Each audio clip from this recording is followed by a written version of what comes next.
Petroleum Gotri road પર હતું. Safety રૂલ્સની એ against છે અને વિજયભાઈ કરીને એના કોઈ ડીલર છે, પણ અમે એને નોટિસ આપી દીધી છે.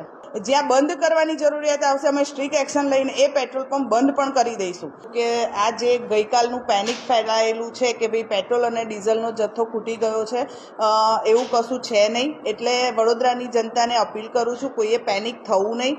હું સ્ટોકની અત્યારે પણ અમે ઓઇલ માર્કેટિંગ કંપનીઓ સાથે મિટિંગ કરી છે. તમને એલપીજીના સ્ટોકની વાત કરું તો 21,347 જેટલો સ્ટોક છે. એની સામે ગઈકાલે સેલ જે હતું એ 14,118 જેટલું હતું. એવી જ રીતે હું પેટ્રોલ અને ડીઝલની વાત કરું, ગઈકાલે પેનિક જે થયું છે પેટ્રોલ અને ડીઝલમાં, એના કારણે કાલે સેલ થોડું વધારે થયું હતું. આપણા વડોદરા જિલ્લામાં 253 જેટલા પેટ્રોલ પંપ આવેલા છે, સિટી અને રૂરલના ભેગા થઈને. એમાં કાલના સ્ટોકની વાત કરું, આજના સ્ટોકની, આજે સવારે જે અમે મિટિંગ કરી અને સ્ટોકની વાત કરું, 1699 KL જેટલો સ્ટોક પેટ્રોલમાં છે. એની સામે સેલ થયું છે 1084 જેટલું.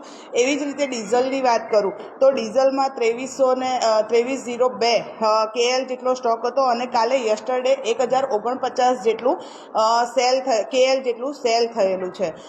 કાલે જે પેનિક ઊભું થયું હતું એના કારણે સેલ વધારે થયું. આજે સવારથી જ દરેક જે ડેપો છે એ ત્યાં આગળ સવારે 6 વાગ્યાથી ડેપો શરૂ થઈ ગયા છે અને આજે લેટ નાઇટ સુધી દરેક જે પેટ્રોલ પંપ ડીલર્સની રિક્વાયર હશે લેટ નાઇટ સુધી પણ એમને ગાડીઓ બધે પહોંચતી રહેશે.